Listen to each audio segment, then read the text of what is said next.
Time now for our top story spotlight. The Budget Watch continues. Last week we brought you the story of potential cuts to adult Denti-Cal benefits because of the slashing of the state budget. And now, this week, another group has expressed their anger and outrage over potential budget cuts from the San Francisco Board of Supervisors. Like many people up on this podium, I am sick and tired of carpetbaggers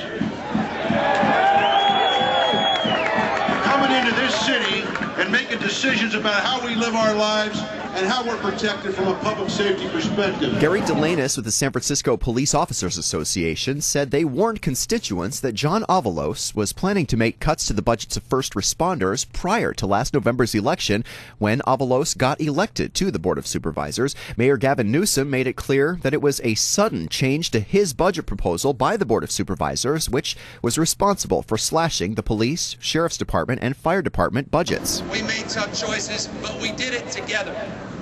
Police chief and fire chief were also part of those discussions. Out of nowhere, the Board of Supervisors receives the budget after 9 months of process and public input. Out of nowhere, a committee is held just last week, and without anyone's knowledge, without the knowledge of anyone from the mayor's office, without the knowledge of our controller in San Francisco, without the knowledge of their own budget analysts at City Hall, the Board of Supervisors decides not to take $1 million, not to take $2 or $5, not even $10 million from the budget, but $20, $30, $40, $2 million alone from the police department, all told $83 million without consulting labor, without consulting management, without consulting the people of the city and county of San Francisco, and that is wrong. Also in attendance at Tuesday's rally was former San Francisco Mayor Willie Brown, who agreed with Newsom and, of course, got the crowd very fired up. The business of public safety is the business of San Francisco. Mayor Newsom had the responsibility to write the budget, and he wrote the budget to the best of his skills and ability. Within the framework of what he's written is the opportunity for us in this city to have the kind of public safety operation we desperately need and we require. I say, let's not leave City Hall without the commitment that public safety will be the #1 priority of this city. It'll be fully funded. There will be no fire as flow. There will be no blackouts. There will be no officers missing from the beach. There will only be the confidence that I left you with 5 years ago. Well, there's a lot of protests always in San Francisco, and some of the signs that I'm seeing. SFFD, 7th busiest fire department in the nation. SFFD, budget less than 3% of city budget. And of course, here's one that reads, Save my dad's job, SFFD. I spoke to the 3 kids who were holding that sign, and they had a very simple message. My stepdad and their dad, his job's in danger, and if he's unable to keep his job, then he might not be able to help provide for the family. What does your dad do? He works for the San Francisco Fire Department. His dad used to be the chief of Tracy. No kidding. Yeah. So are you like really proud of your dad because of what he does for a living? Yeah. Why?